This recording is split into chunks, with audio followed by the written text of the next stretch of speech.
like that corner. Awesome. What? We just kind of like, what are we going to talk about? You shouldn't have an elk camp shirt on. You're right. We're not worthy. It's embarrassing. Now, I mean, let's just get going, I guess. Okay.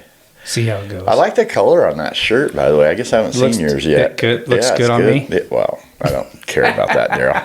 We'll have to ask her that. Yeah, I think she likes it. She said I looked handsome. Okay. Well, she's married too. She has to say shit like that. Yeah. I hope you're going to record all this. I am. Okay. Thanks. Yeah, I do. These are so comfortable, aren't they? They're super awesome. I love mine. Yeah, really cool. I was pretty stuff. Impressed with how. And I used mine bear season a few times. Did you? When it was just needed just a little bit. It was like the little chilly and sprinkling one day. Gotcha.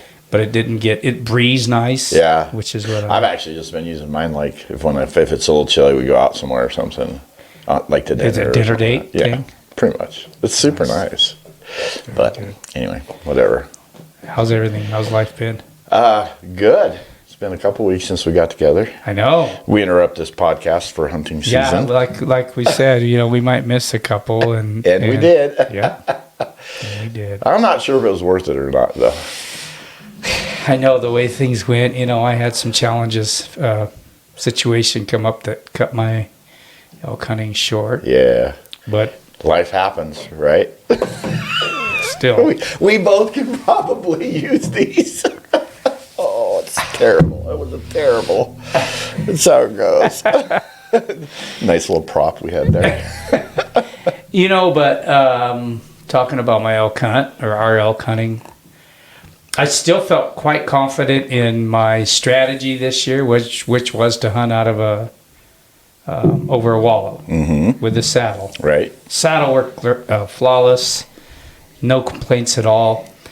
But probably what I did learn is to probably walk a little more, because what happened was I found a wallow, had trail camera pics of elk, and I didn't want to spread a lot of scent around, so I didn't go exploring.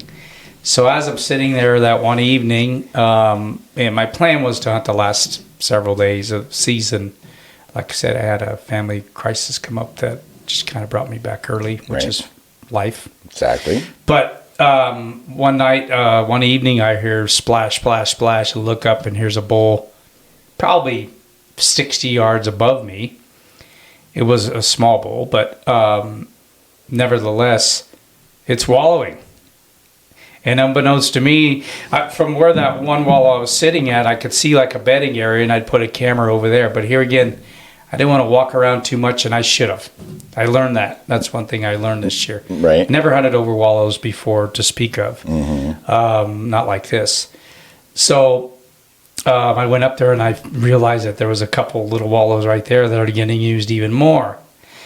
And my nephew shows up and lets me know that he had walked around, and there's even a more well-used wallow above that. Oh, boy.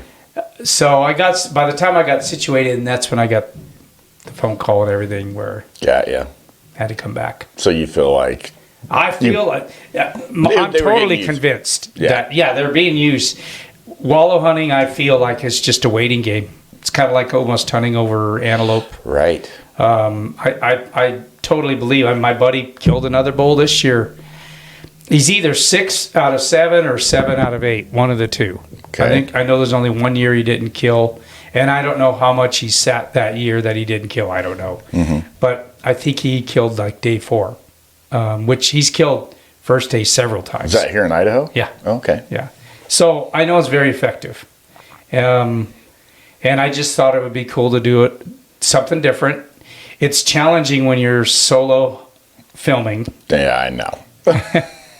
So I thought, that way you got a tree camera, right? The pod thing or the tripod thing for the camera on the tree. Yeah, that's, I was all dressed up, ready to go. But like I said, my lack of experience even though I've been hunting for plenty of years. You're not a seasoned wallow not hunter. a seasoned wallow hunter, but there's still, which is, I'm not kicking myself at all. I did hear a few bugles, but I didn't go chase. I kind of wanted him. I wanted that to play out, and it didn't. And that was a gamble on my part. Sure. I mean, who knows? I could have went chasing them and it not happened anyway. Who knows? Right. I mean, that's the way hunting goes. Exactly. But, even though when the weather was cooler, one morning I did have rookie mistake, I guess. I waited till probably 11-ish in the morning and decided to get out and check my trail camera by that one wall, see if anything came out the evening before. So you sat until 11? Yeah. Gotcha. Yeah. Okay. And as I'm over there taking my cable off the camera and it makes a little noise, there was a bull coming in. Oh, no. And across the little canyon. Mm-hmm. And I heard him run off, heard his antlers hitting. Oh, no. Obviously solo. You couldn't, It wasn't a herd sound. Sure. So, Who knows, right? But that morning, walking in the dark, there was a bull going up that canyon. And I feel like maybe he went and dumped his cows off and then was coming back for a wallow. Got ya. Coming back to the wallow. Sure. Which I have seen that. I've witnessed that in the past, in the years past. Never really clicked it all together. Right. But watched bulls leave their cows and go wallow and then go back to their cows. So I know they do that. Sure. And that may not have been the situation. I mean, I'm kind of guessing, but Right. I kind of feel like where they were, where the bull came from and everything. Yeah, that's probably what happened. Could have been definitely the a learning experience this year, and I'm not giving up on it. I'm still I'm determined to make it happen. Yep. Well, it sounds like you got pretty good wallow to sit on, or swallows. That might be the problem, is picking out which one to use. I know, because first part of the season there was nothing. Okay. Hitting them. Yeah. Nothing hitting that one. But who knows about the other ones? They might have been getting clobbered. True. So next year I'll definitely do a little more investigating. You won't be afraid to. And I guess, you get, maybe I just got a little gun shy on the scent thing and it might have been fine. Just spray down, I guess, try to cover my scent. How long do you think scent sticks around after you walk? I think like it just depends I think if you get a good rain. Yeah, true. That can knock it right off. So I go back to, I don't know if you've ever seen, this is one of Wayne Carlton's biggest bulls he killed probably about 4 or 5 years ago. And it was the last evening of the season, and they kind of ran out of things, They were hunting a ranch. It was a big area in New Mexico, and decided to go sit this pond, cut branches and everything. He had a tree stand. The cameraman actually was sitting in a crutch of a tree, and they sprayed down really good, after the fact, with scent elimination, and sat in the tree, and he killed one of his biggest bulls. Right. Just getting set up that evening. Yeah. Or that afternoon, I should say. Yeah. So. That's interesting. I mean, I feel like, I don't know. I mean, I sometimes it's like, many animals. Look at the people that have elk in their yard and stuff. But it seems like when you get them away, turkeys is another great example. People have turkeys, and I've told people, you go in turkey hunting, they're like, oh, they're so dumb, they just come in my yard and shit everywhere, blah blah blah. But then you go out and try to hunt them, and it's like their mind clicks, and it's a different ball game. Well, that's true. And deer, even. I mean, you have deer in your backyard. Yeah. But to go hunt those deer, it probably wouldn't be the same. If you went pursuing those deer, it'd probably be a different situation. That's a good point. I think I was going to mention that was their state of mind at the time probably has something to do with how much they pay attention to the scent around them. And you know what? I may be totally wrong on all right. Exactly. some things. Same. Certainly don't know it all, but I mean, that's, Right. You know, I've seen it happen. I've seen Yeah. deer at people's house, Right. and they seem almost all but tame. Yeah. But they walk out on their property and they can't get close enough for a shot. Yeah, that's true. Should have shot them from their lounge chair. Right. In the yard. Yeah, no kidding. Anyways, so yeah, that was the way. Certain don't want to be Debbie Downer. And by the way, kudos. This year, there was a lot of people clobbered a lot of good bulls. And that's a fact. And yeah. I'm super excited for everybody who did, you know. And I'm not disappointed that I didn't kill one, because I mean that's the way it goes. Right. But also I feel like if I had a little bit more time, you know, I don't know. Right. Who knows? I guess. I hear you. Yeah. Next year, I don't know. There's always next year. I suppose. Doesn't help this year. No, I know. And hunting season's still not over with. We still got hunts to go We on do. to and stuff. Yeah, heck yeah. And then you're elk hunting. My elk hunt? Do we have to talk about that? You know, if you want to, you can. If you don't, you don't have to. Yeah. We can end it right here. That'd be great, actually. Yeah, give me that Kleenex back. No, so yeah, it was pretty slow actually, but I can't say I didn't have an opportunity, and I was very disappointed in myself. So, but most of the week we'd see distant elk, and I think I had one close encounter. I walked around the corner, kind of walked around the tip of a timber patch, and there was a little raghorn bull standing there staring at me. How far? 30, 35 yards, something like that. And I mean, we locked eyes, and he was gone immediately. Yeah. So there was no chance. I mean, I'd have been happy to shoot him. I don't care. Yeah. But yeah, he didn't give me that opportunity. So, but really, other than that, we were just seeing some distant bulls. We saw one decent bull, had one into a timber pocket, and he didn't. We weren't sure where he went in actually, and then we never did. We couldn't get on him. I don't know. It was a weird situation. We decided to go the opposite way back, because there was a bunch of timber pockets that I've had a lot of success in the past in calling elk, and had a lot of elk in them. So we wanted to call those on our way out that evening. So that's what we ended up doing. And no dice. Nobody was playing. So. How about people? Not as bad as I thought it was going to be. There were definitely people up there, but there weren't as many hunters as I was expecting. So, and it was the last week of the season. Some people were probably over it. Yeah. Man, I didn't go up till, I went up on a Saturday afternoon, and there were a fair amount of people over the weekend, but then the rest of the week, there were just, you'd see, a couple people here and there.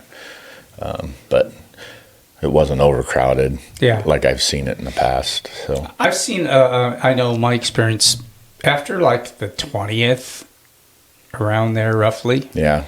Seems like a lot of people aren't hunting like all the time, more like the weekend warrior type thing. Exactly. No, I totally agree. Yeah. Yeah, and there's many years I wouldn't even leave till the 20th. I wouldn't even mess with hunting early. Right. At all. Well, that's kind of how I am. And well, a lot of it's due to antelope hunting early too. True. But yeah, I agree. I think people have that itch all year long, and they want to get out there as soon as the season's open. Yeah. And there's nothing wrong with that. But yeah. I think if you've got the patience to hunt that last week.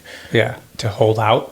To hold out, right? There's always stuff Which didn't to do. work out for me this year, but anyways, the last 2 days of the season I was by myself, and that's when I finally started to find some bulls. And I was walking a bald hillside, had a 6-point bull, small 6-point, he wasn't very big, come out, and had I seen him earlier, I feel like I maybe could have got on him a little bit. I had called him to me, but I was just stranded out. There was not even any sagebrush. It was just kind of a grassy hill. And he was in the same type of terrain. And he just was walking and looking and just kind of solo. I felt like, shoot, if I'd have had somewhere to hide and throw up a decoy, I'm pretty sure I could have called him right over to me. But anyway, so then the last day, I was kind of close to that same area. I wanted to go back in there again. Seen a lot of elk in there in the past, and I was about 4 miles in, and I start walking up this ridge line. So are you 4 miles from where you're camping? You walking in every day? Yeah. Well, I was hitting different areas. Like there's about 4 or 5 different spots where usually I'll find elk in one of those spots. Yeah. So they were all, some of them are only less than a mile to get into, and then some of them are up to 5 miles to get to where you want to start hunting at. You never spike in? I have, yeah. I did not this year, but I have in past years. Yeah. And, it's worth it for sure if a guy wants to do that, definitely. But just I didn't have it in me this year, I don't know. But it's not that bad. The trail's not bad getting in and out. It's just a long ways. I mean, that's a long ways to walk in and out every day. Yeah. 4 or 5 miles. But that's what I did. And it worked. I mean, I got in, I'm walking up this hill. I was trying to get up to a ridgeline. It was right after daybreak, and I wanted to be able to glass because the canyon was fairly steep. And like I say, the trail's in the bottom, so walking up it's not too bad. But the walk up the ridge lines is an effort. Good for pull. Sure. Yeah, definitely. So I was cussing myself all the way up this ridge line and thinking, what am I doing? But there was a small timber pocket right top, and I bet you I didn't take 2 steps into that timber pocket, and the bull ripped a bugle in there. I was like, oh man. How close was he? Under 100 yards for sure. So I dropped down. So I had my bow on my pack, and I'm scrambling to get ready. And I get my bow off, and I stand up, and he's standing there at like 80 yards just staring at me. And I'm like, you're got to be kidding me. But it was through timber. And I knew he had me pegged, so I just dropped back down to my knees. Yeah, not so much. He didn't know what I was. I'm sure of it because he kept he cautiously was coming towards me, and I was like, "Oh man, this is going to work." So I start ranging trees and stuff. So real quick, let me ask you: do you think he heard you because elk are noisy? Do you think he heard you, so he was investigating because you just got in there? Maybe. I mean, I thought that too, and it could be, but it was pretty grassy on the floor of the. Okay. Because I had literally, now once you were into the timber, it was dry and crunchy and stuff. But I had barely just taken 2 steps, but it was super grassy. So I don't know if he heard me. He could have, I don't know. It was right after daylight, so I was trying to not make a lot of noise. Yeah. So I wasn't super noisy. I just think it was the timing is how I felt. I think he just was ripping a bugle off.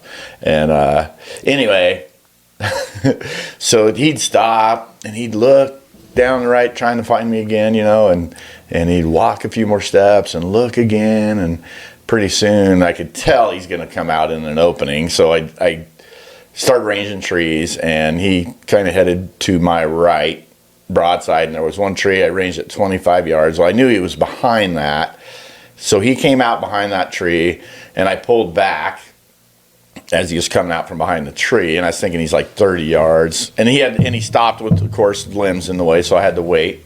And then he takes 2 more steps, so I'm okay, 30 yards, so I take a shot at him, and I couldn't tell if I hit him or not, and he took off, and when he caught me, I didn't even have a reed in my mouth or anything, so I ended up cow calling with just my voice and got him to stop again.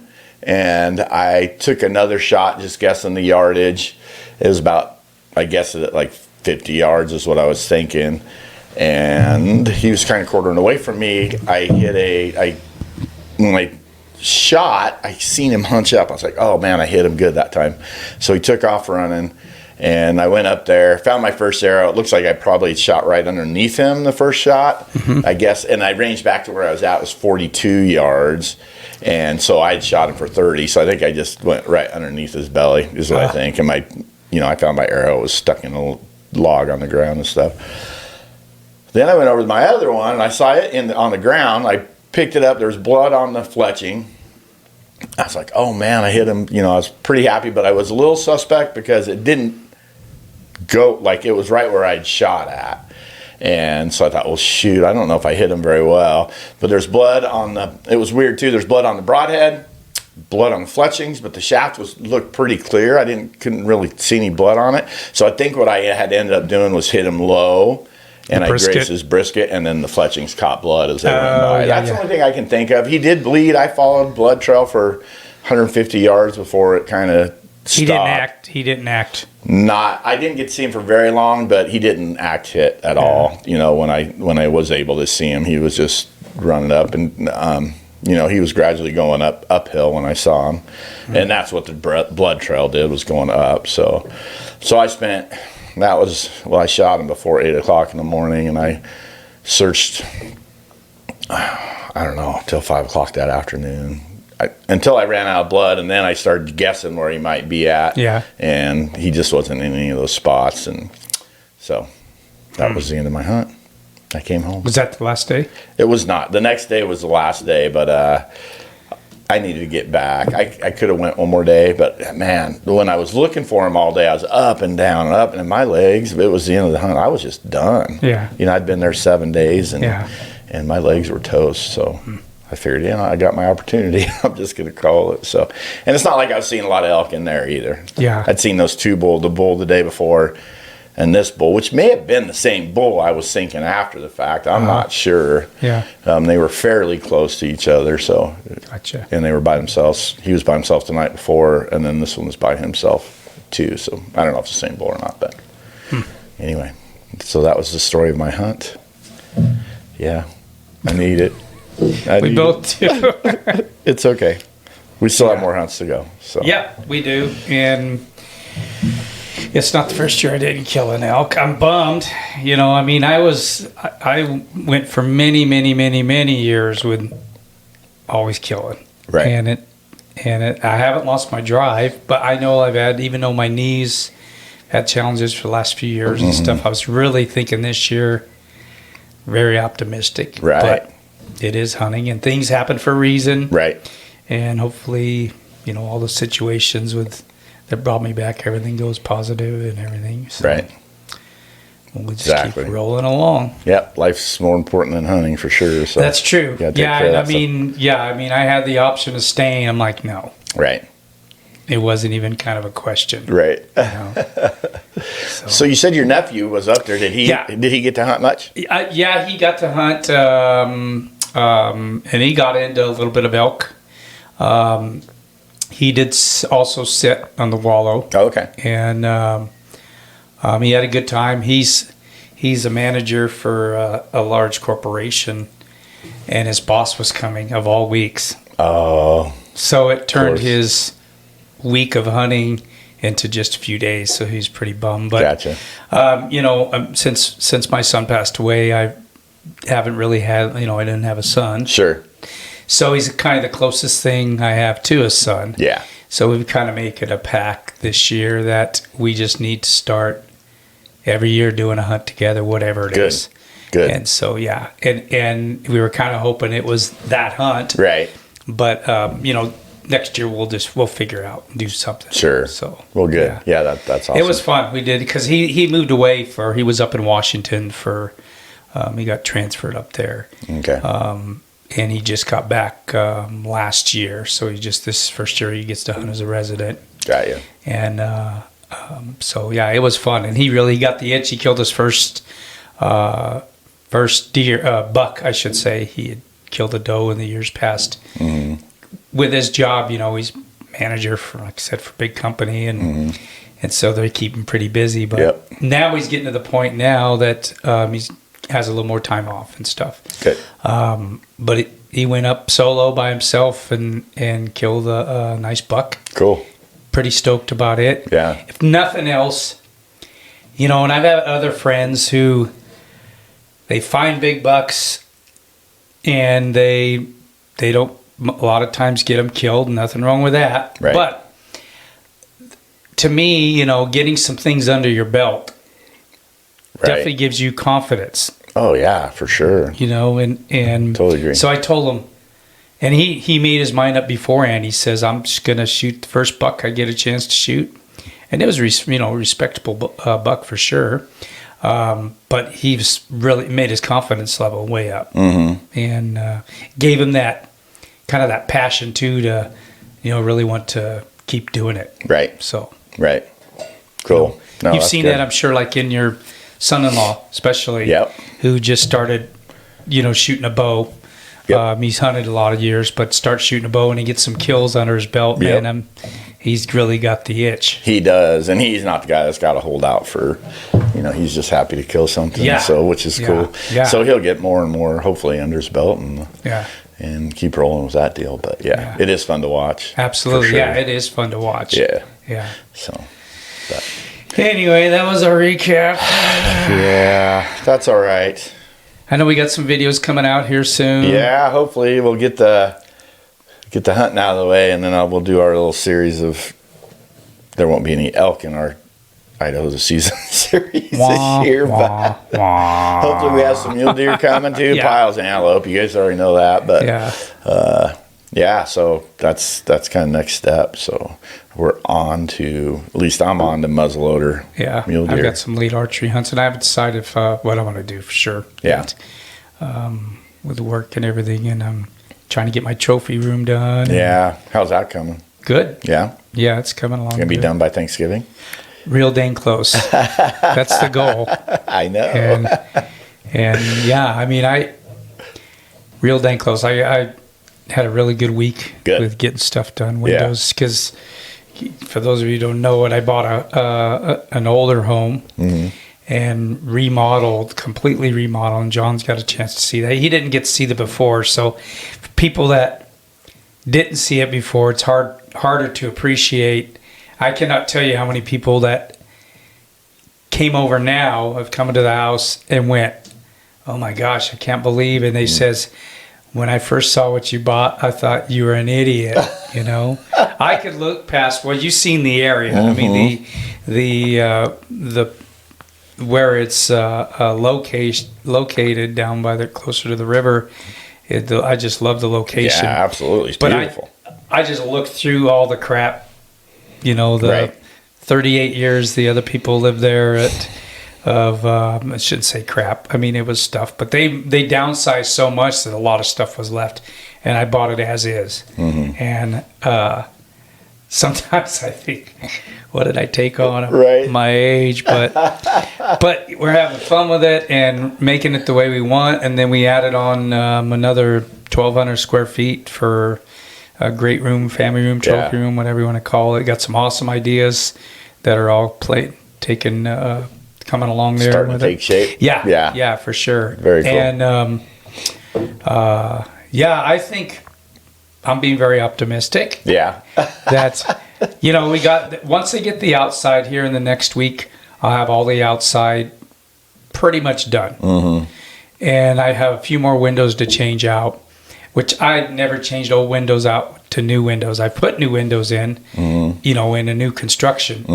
And I have done some, but I didn't know how this was going to take place. And it actually went super smooth. Good. Yeah. Good. So anyway, but once it gets shelled in, then the inside, I've already done some inside stuff, but I don't think it's going to be as bad as I think maybe everyone else is. Right. I don't know. Maybe I'm being too optimistic. Yeah, you still got 7 weeks or so. Yeah. Till Thanksgiving. So yeah. Cool. Yeah, and if my goal is I do want to have a Christmas tree out there. So let's say I do miss Thanksgiving. I mean, I still want to have, and we'll probably end up doing a podcast. Yes, definitely. Maybe Once you get that done, we'll definitely go show it off. So it's going to be awesome. Yeah. So, all right, brother. Short and sweet. Short and sweet. I got to go to work for a week. Yeah. Well, we all have to do that, unfortunately. Well, we're done pouting. Yeah, we're done pouting. So we can Big move smiles on. again. Right. Next week we'll. I think we got a guest coming on here this next week. Yeah. Cool. So. Awesome. We'll start thinking muzzleloader. Yeah. That'll be a good one. Yeah. So. Well, we hope it's a good one. Oh, it'll be a good one, John. I know. It'll be fun. I'm hoping to sneak out there and film for you. I know, me too. That'll be a lot of fun. Hopefully you make it. So. Yeah. Cool. Yeah. All right, man. All right, guys. Thanks again. for checking us out again, and keep smashing the like button. Yes, and we subscribing. appreciate everybody's support for sure. We need it. Yeah. Appreciate it. Talk soon. Bye, guys. Bye.